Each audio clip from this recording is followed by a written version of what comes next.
Well, COVID-19 may have put a damper on a lot of things, but raising awareness about causes is not one of them. Take, for instance, lupus, which is observed the entire month of May. Fridays have actually been set aside as prime time to pop or put on purple, the color symbolic of the fight against the chronic autoimmune disease.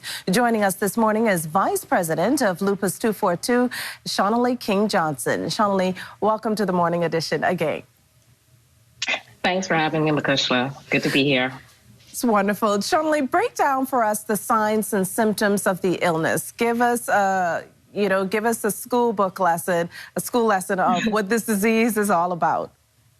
Sure. So lupus is a chronic autoimmune disease, and actually diagnosing lupus can be particularly complicated.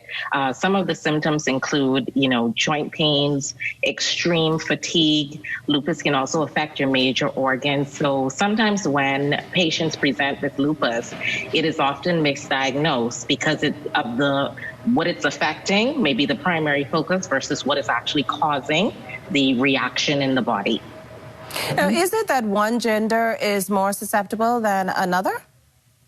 That's correct. Lupus impacts women of childbearing age primarily, but it can affect men. And sometimes when it's diagnosed in men, the diagnosis tends to be more severe. But the impact is prevalent among women and also women of color. Any numbers in terms of how many people are impacted by lupus here in the Bahamas, in terms of infected, that is? No, currently there are no numbers on the amount of persons impacted, but that is something that we've been pushing for a long time, and we will continue to push for a registry for lupus. But lupus is not a reportable illness in this country, say as cancer, diabetes, hypertension. But we're pushing to see how we can collect the data and have an understanding of the true impact of lupus on our community. Now, I presume that lupus, those who suffer from lupus, they fall into the susceptible category in terms of what we're presently dealing with COVID. How does COVID worsen the condition?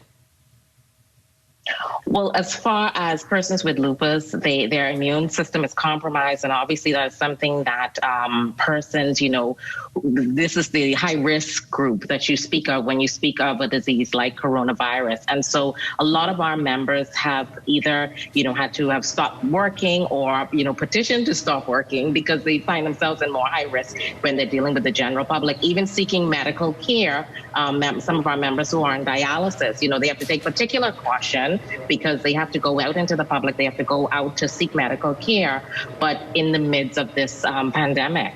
So they have to be particularly cautious.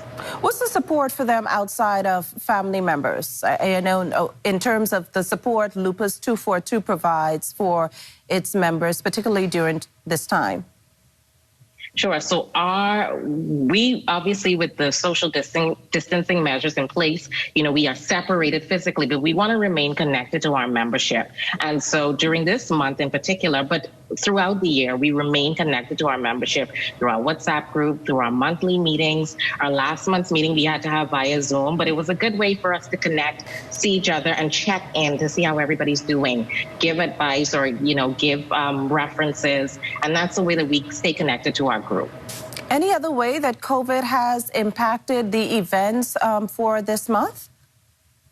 Yes. So obviously, with the social distancing measures in place, and because our group members are particularly susceptible to, contracting the virus, we had to transfer all of our events to the virtual platforms. And so we are starting with, obviously, the pop days. We're encouraging persons on Fridays to pop just to raise that awareness online. And then we're also going to have a series of health talks. Our first virtual health talk is actually tomorrow, where we'll have persons from the medical community come in, present on specific topics as it relates to lupus, and then persons can chime in. It'll run live on our social platforms. And so this is a way for us to push to educate the public about the illness, particularly during this month and within this time that we are all living through. Now, you talk about awareness. Does that awareness include getting kids involved so that they can learn more about the disease?